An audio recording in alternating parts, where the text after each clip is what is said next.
Hey everyone, welcome back to The Collector's Compass, the official podcast of Collectors MD, where we explore the intersection of collecting, mental wellness, and responsible engagement in the modern hobby. I'm your host, Alyx Efron, founder of Collectors MD, and today, this is a big one. We're joined by someone whose voice reaches hundreds of thousands of collectors, someone who sits at the center of every major hobby conversation, whether he asks for it or not. Geoff Wilson, the founder of Sports Card Investor, Market Movers, and CardsHQ. Geoff and I have had several public and private conversations already about reform, responsibility, and the need for transparency in the breaking space. And with the launch of the Rip Responsibly movement, a movement designed to protect collectors, increase awareness, and push for better guardrails across the entire hobby ecosystem, this episode couldn't be more timely. Rip Responsibly isn't about shaming breaking. It's not about being anti-hobby. It's about addressing harmful mechanics, high-pressure tactics, misinformation, and the pressure-filled environments that lead collectors, especially vulnerable ones, into financial and emotional harm. Geoff is here because he understands the influence he carries. He understands the responsibility that comes with building platforms at scale, and he's willing to have the hard conversations publicly, which is rare and something I respect deeply. Geoff, welcome to the Collector's Compass. Thanks so much. Thank you, Alyx. Appreciate it. Appreciate being here today and looking forward to the conversation. Likewise. So for listeners who may not know the full story, what made you want to join this conversation around responsibility and reform in the hobby? You know, the hobby is obviously growing tremendously and a lot of new people are coming in. And I think first and foremost, we want people to have a good experience. We want people to come in and have a lasting experience in the hobby. And I think that there's a lot going on in the hobby for new people, right? And it's a lot to learn and it's a lot to take in. And there's a lot of different facets to it. And it is possible to come in for sure and to have bad experiences off the bat with a hobby. If it's entering into a break and, ending up with nothing and feel like you've spent a lot of money and you didn't get a lot in return, that can happen. That can be a bad initial experience. If it's going to a card show and not knowing what something's worth and overpaying for cards and then realizing later you paid way too much money, or if it's investing in a rookie quarterback who ends up not panning out and the cards that you bought end up down 60%. All of these are very real world scenarios which happen every day to collectors in the hobby. And it's unavoidable that those things are going to continue to happen. It's part of the hobby. Even experienced collectors, those things often happen to them all the time. I mean, I enjoy breaking. I enjoy buying into breaks, and I buy into breaks as a customer sometimes. And, you'll buy into breaks, you'll open boxes, you won't end up with a whole lot, right? But as an experienced collector, I know that that's entertainment and I know that that's part of the hobby, but I'm not going all in on that as my only form of, enjoying the hobby. I'll speculate on buying cards of rookie quarterbacks. This year was Michael Penix. Didn't work out so well. Falcons are bad. Michael Penix is injured and out for the season. Those cards are down in value. Happened to me a bunch of times before. I continue to do it. Will Greer, right? That was your guy a couple of years ago. Desmond Ridder for the Falcons a few years ago. I enjoy speculating and taking a chance on young players, but here's the difference. I recognize and understand it's a big risk. And I'm willing to take the risk, and I'm willing to do it with money that I know I may lose. And at the end of the day, if I lose that money, it stings to lose the money. I don't want to lose the money, but I recognized from the beginning that that was a possibility of occurring, right? And so there's that kind of danger for new collectors fraught in a bunch of different places in the hobby. So I think building awareness and then obviously giving them support resources if they go overboard are positive things. And so you're supplying part of that for the ecosystem. And so I thought that when I learned about it, I thought it was, interesting and potentially something we wanted to support.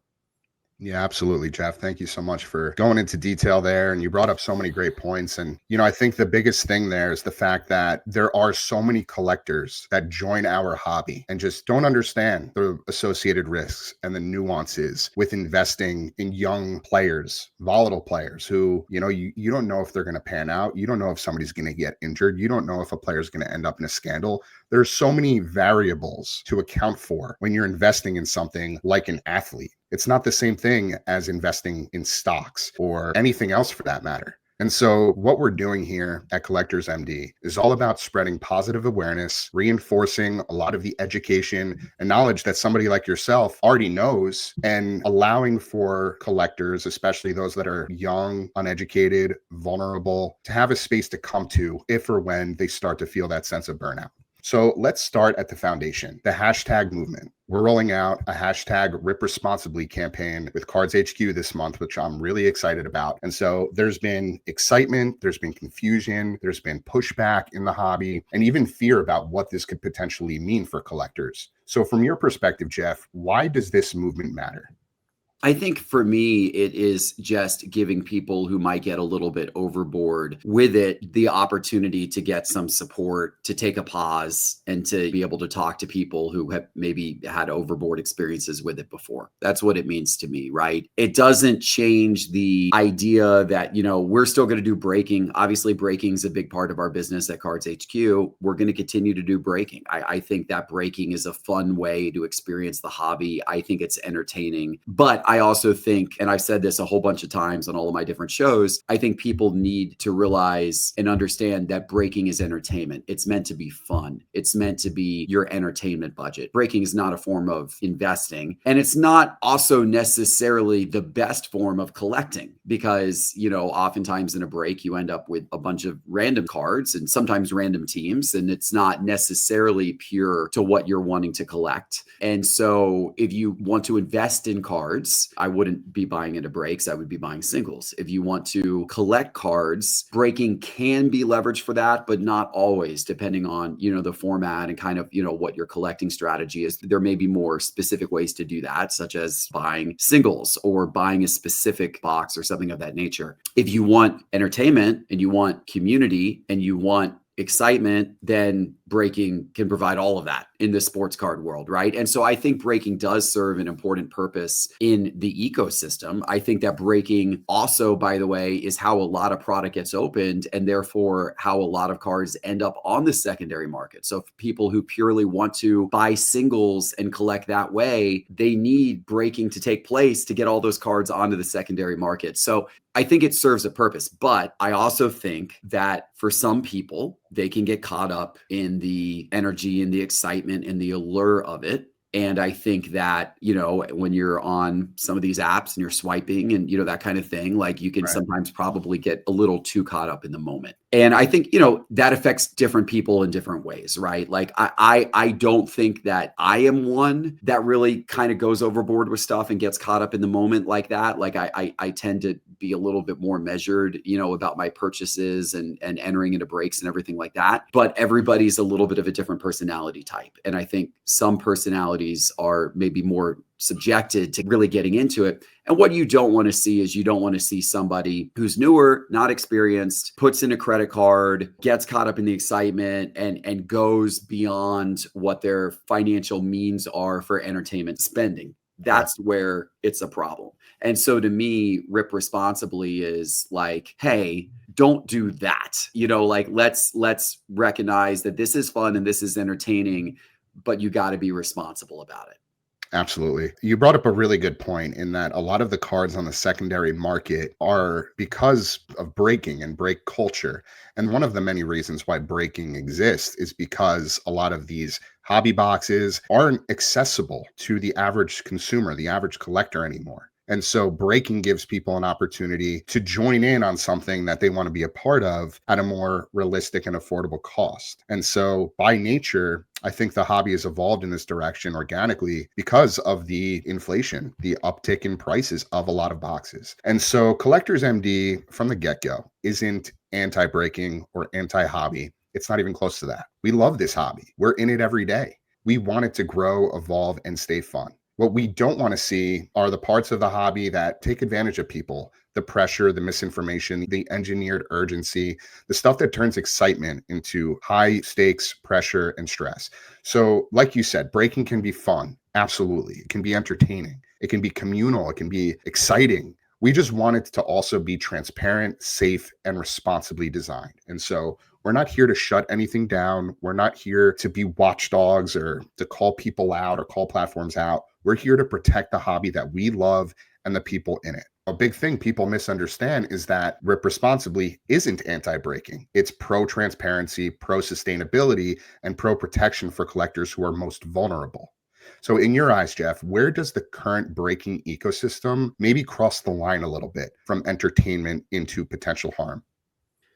Well, I mean, one area in particular that I surfaced as an issue and we took steps to try to solve at CardsHQ was repacks. I think, the breaking industry has veered heavily in the direction of repacks over the last couple of years. And what I saw was that there were a lot of repack products that were being sold by breakers and opened up on live streams that were not necessarily fully transparent and honest.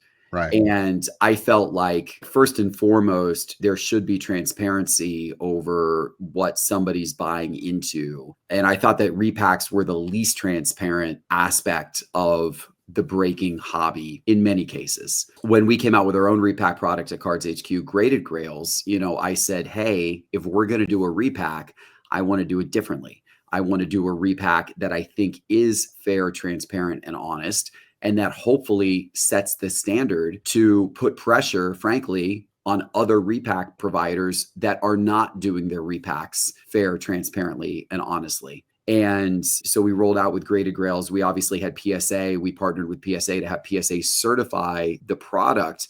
PSA actually boxes it for us. So what happens is, we ship all of the cards for the product to PSA and we say, hey, here's the checklist. They have all of the boxes. And PSA actually verifies that they have all of the cards according to the checklist. And then they put them in the boxes randomly. And then they seal all the boxes and put them in cases and ship them back to us. And so that way, when we're opening them and breaking them, there's no funny business. There's no ability for us to manipulate the game. And what we're doing is fully transparent. The full checklist is on our website.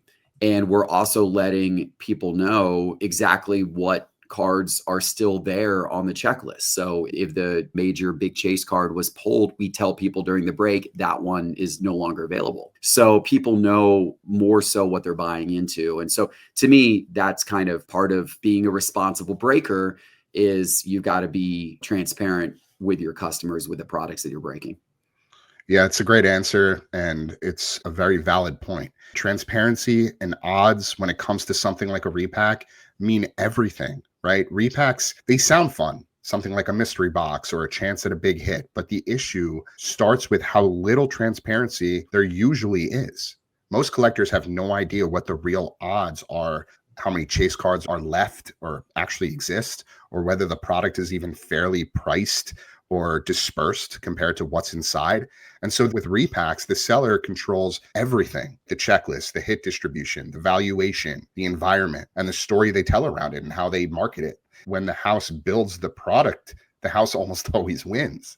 And so that doesn't mean every repack is malicious or a scam. It just means that we need to adjust things. We need to improve the way things are created. And so I think you took a really great approach. And I love everything that you're doing with PSA and just providing more transparency around how you're presenting this product to consumers. And I really hope that in due time, other breakers, other platforms, other folks start to follow suit. And we saw Whatnot last month start to roll out with requirements on repacks for their breakers. So they, I think, had similar concerns that I did around maybe some of these repack products that are being sold on their platform are not, fully transparent or fully honest or whatever it may be. And so they put rules in place. And one of those big things they created was like, there has to be a separation between the creation of the repack and the breaker themselves. Those have to be separated out, right? And then the person who's creating the repack, there are standards now on the randomization, the checklist, all that kind of stuff. And so I was very pleased to see Whatnot pick that up. And I think that's a step in the right direction. And hopefully all platforms will follow suit. And hopefully that's something that's really kind of the standard going forward. Yeah, it's all about setting a standard and creating those regulations, those rules and requirements that breakers have to follow. Otherwise, it just turns into the Wild West. Anybody can do anything and market any product however they want. And so that was announced by Whatnot last month, correct? It was in November or maybe October. It was I think announced in October, going into effective early November. I think they're kind of phasing in all the rules. I don't know if 100% of the breakers are following 100% of the rules yet, but I know Whatnot is phasing in kind of the enforcement of that. Yeah.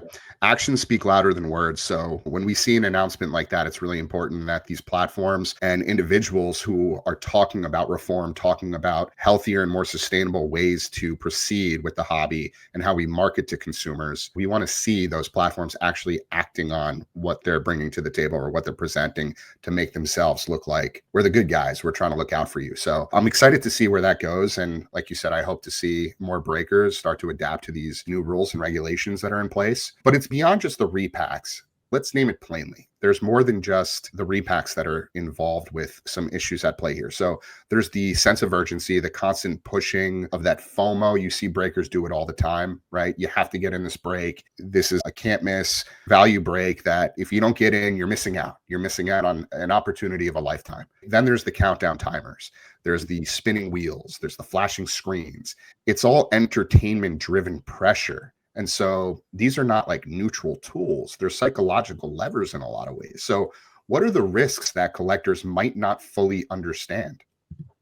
Yeah, I mean, that stuff can certainly draw people in, right? You see that type of stuff used in a lot of different aspects of life, right? I mean, it's no different than walking into a car dealership and getting, the salesman, oh, the sale's only on today. The sale ends at midnight. We got to get you in this car right now, type thing. Or, sales that end at certain times. Or in many ways, it's like going to Dave and Buster's and playing the video games with all the tickets and I want to go to the prize room and get the giant stuffed animal or whatever it is. Like, certainly all that stuff, you're right. It's psychologically designed to both entertain and make it fun and exciting, but also kind of get people to take action and, to get into it. And obviously in this case, to spend money in breaks. So, my personal viewpoint is there's nothing inherently wrong with a lot of that, but like, obviously people going into it need to understand that it is what it is and it is a form of entertainment. I do think breakers have the responsibility of certainly not like overselling and from a sales perspective, not trying to push people into things very hard. We have the approach at CardsHQ. We've told like all of our team, like no high pressure sales, zero, not acceptable. In fact, we do the complete opposite. Our breakers, if you watch our breaks, they'll say, hey, if you just want to hang out with us in the room, hang out. No pressure ever to buy in. Hang out in the chat. We appreciate having everybody here. We're never going to call anybody out and say, hey, why don't you buy in? Or why are you just hanging out here doing the giveaways and not like actually buying in? And we're never going to say like, hey guys, this is the deal of a lifetime. You got to get in on this. No, we don't do that. That's our company policy. No high pressure sales tactics. And we're very community driven. So we're very open to whoever wants to just come and hang out and they're not required to buy anything. It's the same thing in our store, our retail store. We do trade nights. People can come in, they can set up at trade nights. We never put any pressure on anybody. Like you can come for free. You don't have to buy anything. You can just come hang out and do trades. And that's perfectly fine because we want to support the community. And it's the same with our breaks. So I think breakers taking a low pressure approach is what should be the standard and not like a bunch of screaming and yelling for people to like, you got to get in on this and that type of thing. But to a degree, I think some of that is inevitable because it is, in all aspects of life, you see those types of psychological drivers, kind of coming into play. So then the other element of that is like telling people like, hey, it's okay to take a break. And if you need support for this, if this is becoming like, if you get sucked into this harder than you should have been, then, how do we safely get you back out of that and get you, surrounded by people who can support? Yeah, absolutely. And that's exactly where Collectors MD enters the conversation. And I'm glad you brought up the car salesman pitch because that's sort of a great comparison to how a lot of these breakers operate. And I'm really glad to hear that you've implemented that as a standard, as a company policy, that your breakers can't operate with this sense of being overly pushy and just driving urgency and FOMO. And it's not a healthy way to operate. It's not fair to the consumer. It's not fair to your customer. I also am glad that you brought up that it exists exists in other aspects of life, because Collectors MD isn't just about the sports cards. It's about any corner of the collectible world, really any vertical where people feel pressure to spend. That means, of course, the breaks and the singles and the grading, the repacks, the auctions, all of it. But it also stretches into other verticals: the sneakers, the comics, the gaming, the art, the memorabilia, the toys, the Funko Pops, the Labubus, like TCG, obviously, NFTs, gaming, even like online marketplace drops. You see it on Black Friday and Cyber Monday, like all of these sales that are just being forced down consumers' throats, like driving that sense of urgency, right? Like the empty cart messages where you left something behind, come get it, or like you have 10 minutes to make this purchase and get 20% off. We see it across every single industry. And so anywhere excitement, urgency, and money intersect, people can get pulled into these deep and unplanned purchases. Compulsion doesn't care if you're ripping a box or chasing a grail pair of sneakers or bidding on a comic or refreshing a limited drop. It's the feeling that matters, not the item, right? So Collectors MD exists to help people navigate every one of those touch points with more clarity, intention, and support. Yep. Yeah. Yeah, you're right. I mean, this is nothing specific to cards, right? I mean, cards maybe is the focus here a little bit more because there is, breaking is obviously very, very prevalent with cards. And there's always been more of a chance element in cards because, I mean, from the very beginning, there's been packs, right? And so, this simple process of ripping open a pack of cards and not knowing exactly what's inside and hoping you find the big rookie or whoever it is you're looking for, there's a chance element that has existed in cards going back all the way to the 1950s. I mean, packs of 1952 tops, they came in packs and you had chance element of like, am I going to get the Mickey Mantle or not? Right. So, I mean, this has existed for, over 70 years in cards. So cards has a little longer of a history of the chance element than other industries have, other forms of collectibles have. So it's probably a little more prevalent in cards, but you're right. It exists in a lot of other places in life as well. Yeah, and it's the combination of technology and social media that has really driven a lot of these industries in the direction of high velocity, high speed, high pressure environments where you just feel like you're getting sucked in and you don't have a choice but to spend. Right. Yep. So I want to pivot here and talk a little bit about the influence that you have. So you've built some of the biggest platforms in the hobby, and with that comes massive influence, which can create ripple effects, intended or not. So how do you think about the responsibility that's tied to that influence? Yeah, so we recognize a lot of people find sports card investor first when they are newer collectors. Like we are an entry point where a lot of people discover our content because we're very prevalent. If you go into YouTube and you type in sports cards, we're probably coming up one, or we're certainly coming up, towards the top, right? So we try to layer in educational content into what we're doing often that is oriented towards new collectors. We've got one of our most popular videos is our sports card collecting and investing 101. We actually update that video every couple of years and put a new version of it out. And if you go watch that video, we give kind of an overview of the entire landscape. We're very, very clear in that video. We talk at length. For example, we talk about breaking in that video, and we're very clear. Breaking is entertainment and you can lose a lot. And opening up boxes, ripping boxes is also a form of entertainment. If you're looking to build a collection, you're better off buying singles. If you're looking to invest, you're better off buying singles. But opening up boxes and breaking both have an important role in the ecosystem, and they can be a lot of fun. Just balance yourself out, right? Right.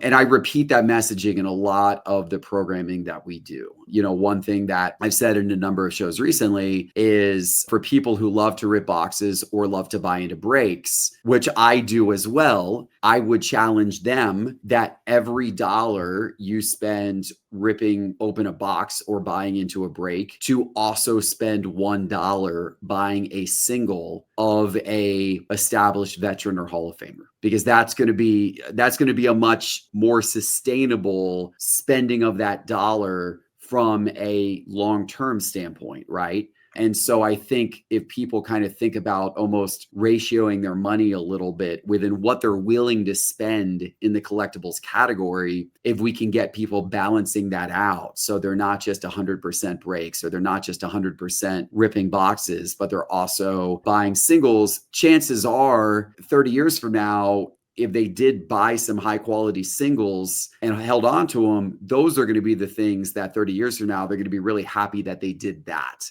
You know, they're probably not going to remember the breaks that they bought into and what came of that as much, but they hopefully will say, oh gosh, I sure am glad that I, put some dollars aside and bought that Michael Jordan card, or bought that Tom Brady card, or, whatever it may be, and held on to that for 30 years. And so I think just a balanced approach is healthy. So that's something that we certainly encourage throughout all of our content. And, we want to be transparent and truthful with people with the risks as well, right? Like, so when we do our top 5 cards going up of the week, we do that video every Tuesday. We feature in every single one of those videos, we feature a cold card of the week before we get into the hot cards.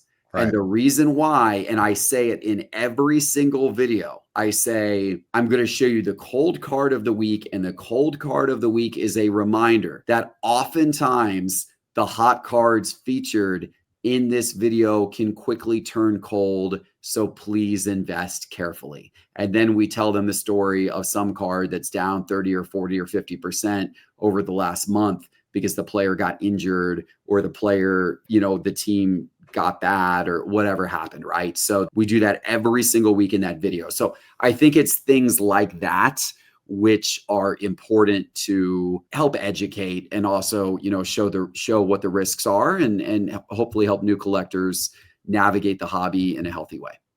Yeah, that ties directly back to the transparency, but it also fits into our lane of intentional collecting, which is what we are advocating for those collectors that are looking for more of a harm reduction approach, and they still want to be involved in the hobby, but do so in a more mindful and responsible way. Intentional collecting is sort of the opposite of chasing everything that moves, right? It just means slowing down, getting clear on what you actually enjoy, and building your collection with purpose, not pressure. So it's asking yourself things like, why do I want this? Does it fit my goals, or just my FOMO? Will I still care about it next week, right? Intentional collecting puts meaning over hype, joy over impulse, and long-term satisfaction over short-term dopamine. So it's about collecting what connects with you, not what the market or the algorithm or the crowd is telling you to or screaming at you to. So when you collect intentionally, you end up spending less, you enjoy more, and you end up with a collection that actually feels like a reflection of you and your story. And we're seeing more and more of that in our community as we continue to grow and just bring more folks in. We're divided into 2 separate lanes. Intentional collecting is the primary lane because that's where we're seeing the majority of folks coming in. And then, of course, there's the abstinence, folks that just can't have a healthy relationship with collecting anymore, and they're either taking a break temporarily or permanently from the hobby. So I also want to talk about, or unpack a little bit more, how some of these platforms and sellers, they're really incentivized in a lot of ways to encourage a lot of the compulsive behavior we're talking about, right? Because that's what drives volume and that's what drives revenue. It's a part of their business model. These breakers that are screaming at the chat to get involved, they're really just doing their job. They're trying to drive revenue for the company they represent. So what do you think needs to change in order for that ecosystem to become healthier and, I guess, more fair for everybody?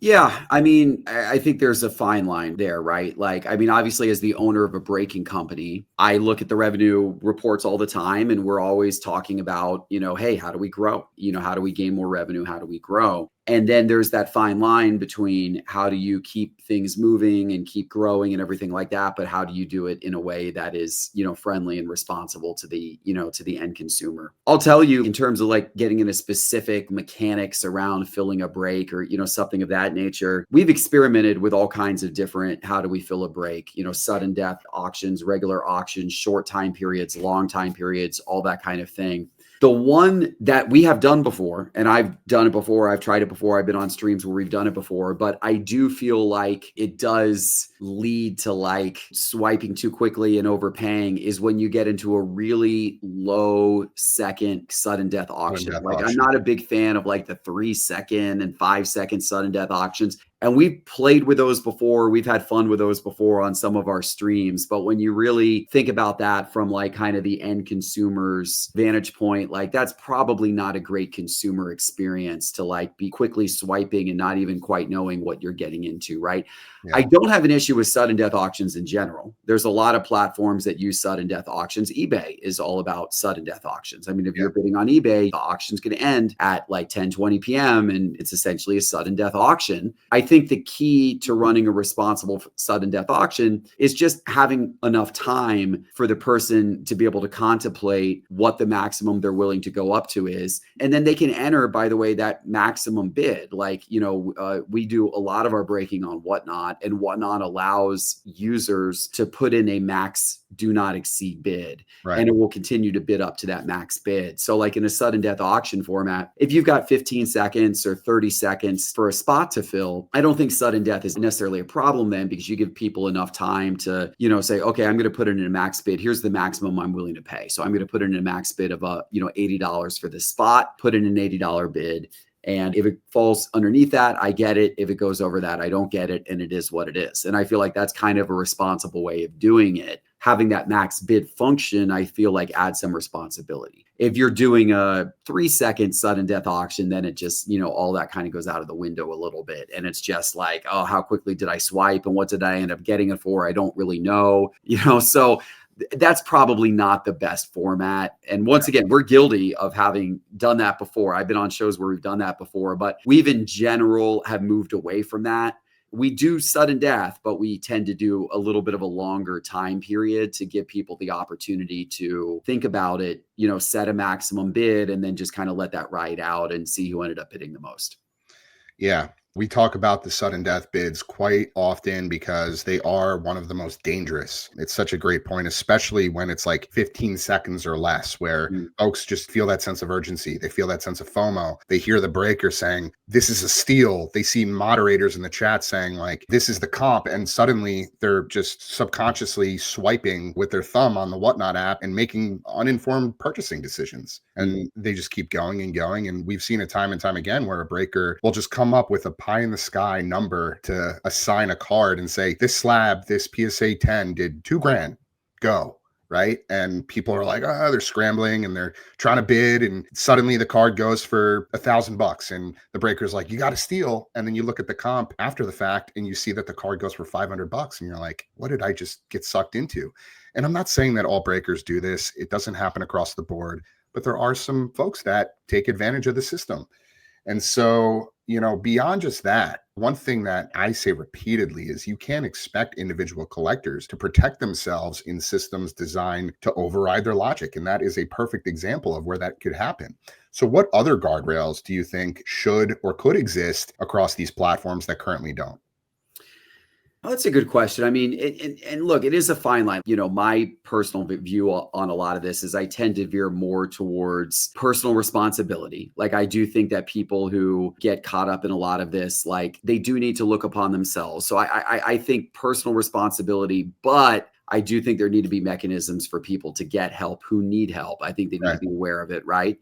But that said, there is a line between, the platform or the breaker going too far. And, some of the examples you just said, I think are probably going too far on the platform or the breaker's behalf. I mean, I know something you've mentioned before, Alyx, was like, is there a way that you could hit a timeout button, within like one of these apps? And if you just like need kind of a cool down period, if you just bought into a break and you are like, man, I overextended myself a little bit on that, or I got a real bad feeling in my stomach because I bought into a break and ended up with no cards. And, and I just like, probably shouldn't have done that. And if you just kind of almost need to put yourself like in timeout for the day or whatever, and just be like, man, maybe I'll sit here and continue to watch this break, but I just shouldn't do that. Yeah. Maybe there's a mechanism for doing that to, just to kind of help almost protect yourself in some manner. I don't know if there's any type of way to identify customers who might be getting themselves into trouble. I don't know that there is, because the challenge with that is like, I was breaking last night on our CardsHQ Breaks channel myself. And it's like, we had some folks in the room who were spending a lot of money. Like we had a handful of customers who were buying multiple spots and multiple breaks and were spending a lot of money. I have no idea if those individuals are wealthy and have this type of income to spend freely and are really enjoying the entertainment, and it's completely fine for them to be doing that. Or if they're, really chasing and are overextending themselves, right? And really do kind of like need to take it down a notch and take a time out. Like, I don't have any way of telling that as a breaker, unless the person's like ranting in the chat or something like that. But normally that's not the case. Right. I don't know if the platform has any way of really telling that. I don't know how they would really be able to detect that. So, I mean, it would be lovely if the platforms, could themselves like kind of say, hey, maybe you're going a little too far. But I don't know how they decide that. I'm not sure it's possible. But I do think people could at least kind of self-select into a timeout. And maybe that's a good like stepping forward in that regard. Yeah, the timeouts, the cool off periods, those are important. What you're suggesting makes a lot of sense. And I'm sure there are algorithms or AI tools or software that can sort of detect if somebody is maybe going beyond their means. There's a fine line there because you don't want to be the judge of somebody's situation or personal finances and say, we're cutting you off because X, Y, and Z, because if this algorithm picked up this or that, the other. So I think what's more important is layering in those subtle messages to remind folks, like, if you're on a gambling app like a DraftKings or a FanDuel, you'll get that alert like you've been using the app for like an hour. It sends periodic reminders so that you can keep track of and get that moment to take a step back, come back down to earth, be like, all right, I got to cool off now. Then there's other things, you could set deposit limits where you only allow yourself to spend X amount of money on a given day or a given week or a given month. That would be an incredible feature that they can very easily bake into a lot of these platforms. So there's a lot to it. And I'm very hopeful that the powers that be start recognizing that, some folks are having a hard time with this and we do need to protect them to some extent. And while it may jeopardize some short-term revenue, it'll allow folks to stay in the hobby and have a more sustainable experience. So there's not this massive churn where somebody gets skunked in a break and it's like, I'm done. I'm walking away. I'm not doing this ever again. We see somebody else come in or two people replace the person that left. We want people to stay in the hobby because they love it, because they're passionate about it. We don't want to scare them away and steer them away from this space, this hobby, this pastime that's been around for hundreds of years, just because these mechanics are designed to work against them in a lot of ways. So from an accountability standpoint, how do we create a culture where sellers actually take some of the responsibility for the emotional and financial impact they might have on their audience? I mean, you brought up some really great examples that you're already implementing at CardsHQ, but beyond that, like, what else can we do?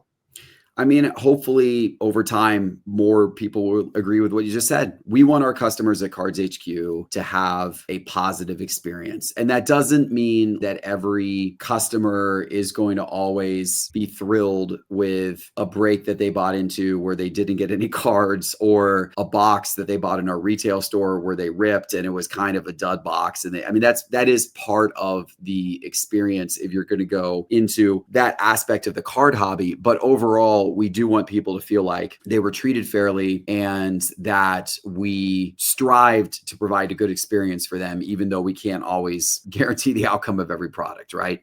And so I think there are a lot of people in the hobby that think and operate that way. I think that you are obviously bringing a voice to this. There's not really been any type of central voice or organization that has been pushing for any of that. Like, you're definitely a trailblazer in that regard of saying like, hey guys, this is important. And I think a lot of people think this way, but there's nobody really bringing that message together and bringing it out. And so hopefully over time, more and more dealers and card shop owners and breakers and all that type of thing will also let their own voices be heard and align with organizations such as yours. It would be great if over time the platforms and the manufacturers took some steps in this direction as well. And I think we have to be very reasonable with what we expect them to do, because they're obviously in the business of either providing an exciting platform and driving revenue and returns for their shareholders, or providing fun products to rip and driving revenue and returns for their shareholders. But I think that everybody from a reasonable perspective could hopefully agree that there are some incremental things that could be done to help ensure that the collector experience is as healthy as it possibly can be overall. And I think that, hopefully like at CardsHQ, by us now having this conversation about, hey, how we're implementing some of this, and we're going to be rolling out later this month with some messaging that will be rolled periodically during our breaks where, we're going to have some messaging saying like, hey, we want you to rip responsibly. Right. And if you feel like it's getting a little bit overwhelming and you might need to take a time out, take a pause, and there are support resources available for you through Collectors MD. So that's the message that we're going to be putting into our breaks a few times per evening on our streams. That message will go on probably every couple of hours so that people watching or participating will hear the message. And hopefully other breakers will see us doing that and maybe they'll follow suit, or they'll hear you talking on podcasts like these and it will kind of strike them as like, yeah, you know what, that's just the right thing to do. Like, and once again, I think the real important thing is, as you said right from the beginning, it doesn't mean that breaking is bad. It doesn't mean that breakers need to stop breaking. It doesn't mean that they even need to change most of what they're doing, but it is just, let's be a little more mindful about the end consumer and let's recognize that not every single person who's buying into the breaks is maybe in the most healthy headspace when they're doing it. So let's provide some mechanism for the people who may not be able to get some support if that's what they need. Yeah, great answer, Geoff. And that's what the Rip Responsibly campaign is all about, right? It's a movement built to make the hobby safer, smarter, and more transparent without taking the fun away of anything. It's not anti-breaking. It's not anti-hobby. It's just about awareness, protection, and better guardrails. Breaking today, it's fast, it's loud, it's emotional, and it's engineered to keep people spending. And so a lot of collectors just don't even realize how much pressure, urgency, and psychology is built into the overall experience. So Rip Responsibly helps people slow down, understand the risks, and make decisions with a clearer head. It also calls on sellers and platforms and content creators to operate with a little bit more honesty and fairness and responsibility, which I personally don't think is a huge ask. At its core, Rip Responsibly is very simple. Enjoy the hobby, have fun, rip packs, collect what you love, just do it with intention, not impulse. And I like the idea of the collect with intention aspect of what you're doing. I think that is really important because, we've talked a lot about breaking because that's maybe one of the obvious parts of the hobby where there's a lot of, energy and excitement and swipe quickly and all that kind of thing. But accumulating too much and without exact purpose or reason is something that a lot of collectors go through. And it's something that can be a little bit challenging to navigate. It's a progression that I think a lot of people go through. Even as I look around my office that I'm sitting in today, I got some boxes of cards and cards stacked up over here on my desk. Like it's a little too much, from some boxes that I ripped and everything like that. I've gotten much more intentional over the last few years about my collecting and going after specific things that I know are going to be things that kind of fit my collecting profile and that I'm going to enjoy holding on to for the long term. Not just buying the newest, shiniest, coolest card because it just hit the auction block and I've got some FOMO. I've worked on dialing some of that down by myself. And it definitely leaves you in a healthier long-term state to stay as a long-term participant in the hobby if you do have intention with how you're approaching building your collection. And honestly, it may lead to a better financial result for you as well. Not necessarily, because some people I have a big Tim Tebow collection. That is not really what I would suggest anyone do from a financial outcome standpoint, right? But I collect with intention around my Tim Tebow collection because that has personal meaning to me. And it's a player who I just enjoy collecting, but I'm intentional. And then I collect with intention around cards, and memorabilia that I do think is going to have a lot of value in the long term. Like, for example, behind me here, the 1986 Fleer set, that's collecting this with intention because I really see that as a long-term asset to be able to hold on to that. But I think having that intention to what you're doing makes for a healthier collecting experience. Really well said. And I couldn't agree more. I think when you distill your collection down, when you curate it and you start to remove some of the things that you realize you just don't need or you don't want or you don't pay attention to, it allows you to appreciate what you do have so much more. And I've learned that through experience. I used to be a big sneaker collector in my 20s. I'm 36 years old now. It's been some time since I was heavily involved in that community. But at one point during my compulsive spending days, I had over 500 pairs of sneakers, like stacked to the ceiling. You could see some of what's left behind me. I distilled that collection down over the years, and it allows me to appreciate what I do have so much more. And the same thing applies to the cards and the memorabilia and everything else that I've been in love with in terms of collecting throughout my life. And so it's really important for people just to be intentional, but also realize that by being intentional, you have to also be smart and responsible, because you could tell yourself I'm collecting with intention and end up saying I'm only going to buy 5 cards, but those 5 cards are out of your means in terms of how much they cost. Right. And that could lead to confusion and issues down the road. So it's not a one size fits all, but it's certainly something that we want to drive more awareness around, so that people aren't just completely losing themselves chasing hit after hit, case hit after case hit, one of one after one of one in every single new release. Yeah. Right. I do have to ask you, because you brought up Tim Tebow, and I know Prism Draft Picks Football is a recently new product. Yes. Did you pick up the Tim Tebow manga? No, but somebody actually opened up a box of Prism Draft Picks in our store and pulled that card. No way. So I'm jealous. Beautiful that the box was sitting here inside our store with that card in it, and they got it and not me. Yeah, that's a super cool card. I will buy one of those. It's expensive. And so, again, collecting with intention and being methodical and patient about what you're doing. I know, and I say it all the time on my show, that when a new set comes out, the first sales of any card are typically going to be the most expensive. And then over time, you'll see the prices come down. So I will buy that card, but I also will wait 3 or 4 or 6 months to buy that card on the secondary market, because I know prices are going to be a little bit lower than they are today, with the people trying to buy the very first copy of it because they have a little bit of FOMO, right? So I'm going to be patient. I'm going to wait. Good. And then I know I will buy the card. I will add it to my collection, but I'll do it with a lot of intention. Love to hear it.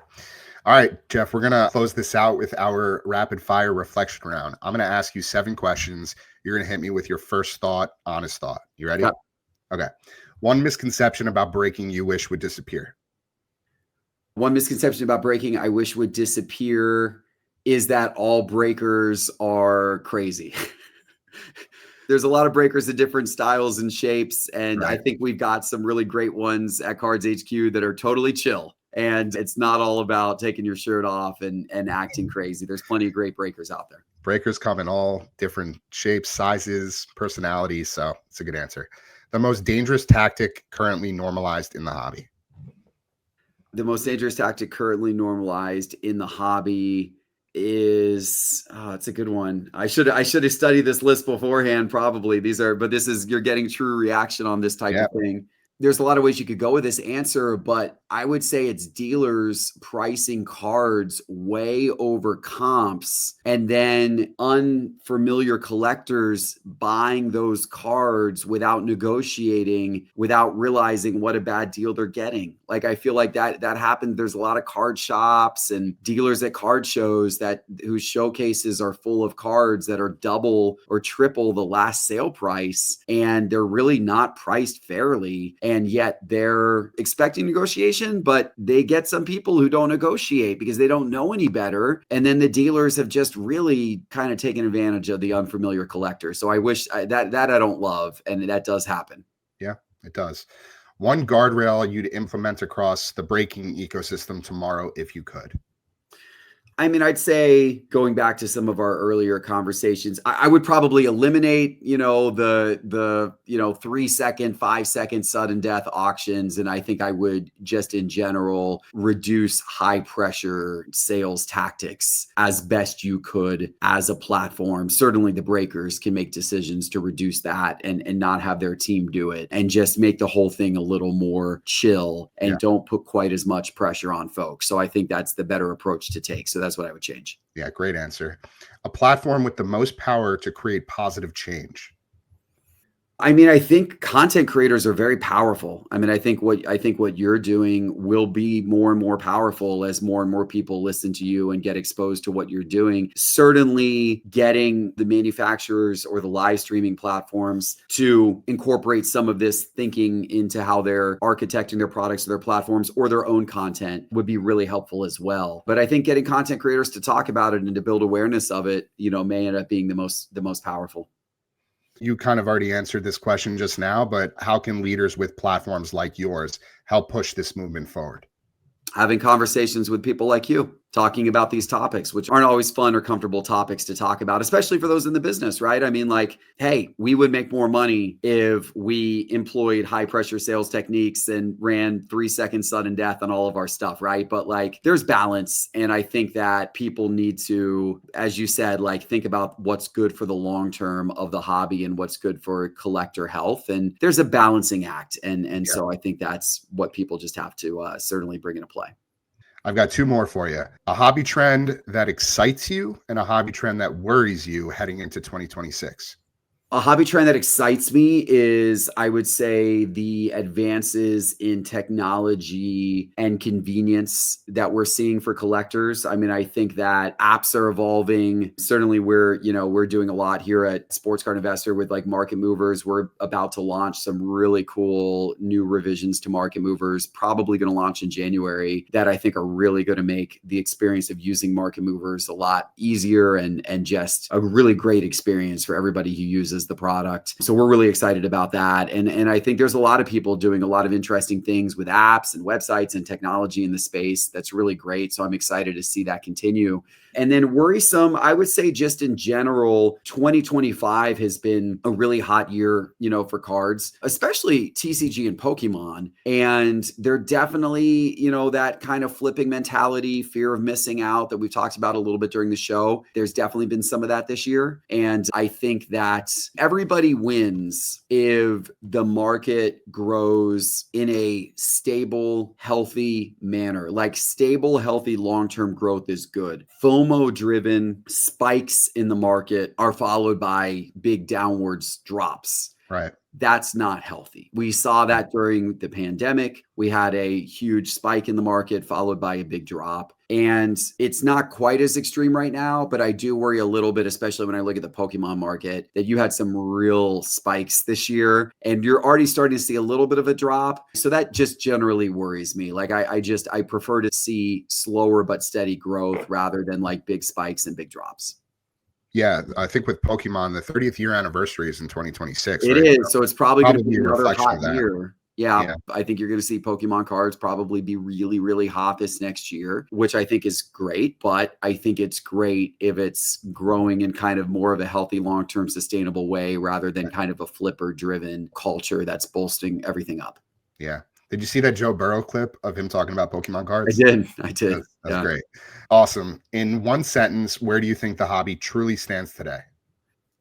I think I would say overall it is in a healthy spot with a lot of future growth, but it does have some warts and wrinkles that it would be nice to smooth out. So I'm still very optimistic about where the hobby is. I think that there's a lot of wonderful hobby experiences that people have and a lot of new collectors getting into it that genuinely love the hobby. And we see it every day in CardsHQ, people walking in, a lot of people for the first time who are very, very excited and genuinely love coming to our trade nights and buying cards and buying boxes and meeting other collectors, and they just love the spirit of the whole thing. So I think there's a lot of health right now overall, but I do think there are some wrinkles and some warts that we talked about during this show today, things that certainly could be improved and get a little bit better to make that long-term collecting experience more healthy and sustainable for all.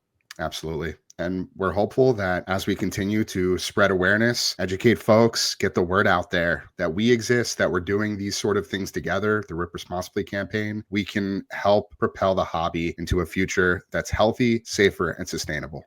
So, Geoff, thank you not just for joining the conversation today, but for stepping into a space that at times can be uncomfortable. It's nuanced, it's often misunderstood, and your willingness to engage publicly sends a message. Reform isn't anti-hobby. Responsibility isn't anti-fun. And transparency isn't a threat. It's a foundation. To everyone listening, Rip Responsibly isn't a slogan. It's a commitment to building a hobby culture where trust isn't optional and where collectors feel protected and where no one's excitement is taken advantage of. If you've ever felt overwhelmed by breaking, burned by a purchase, or pressured into decisions that didn't feel like your own, you're not alone. And that's exactly why Collectors MD exists. We host free weekly peer support meetings every Wednesday night from 8 to 9 p.m. Eastern, and a Thursday meeting as well from 7 to 8 p.m. Eastern in partnership with the Problem Gambling Coalition of Colorado called Unboxed, powered by Collectors MD. All tools, resources, and support offerings can be found at collectorsmd.com.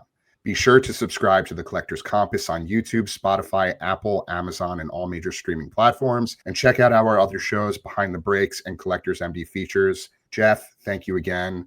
I'm Alyx Efron. This is the Collector's Compass, reminding you to collect with intention, not compulsion. We'll see you next time.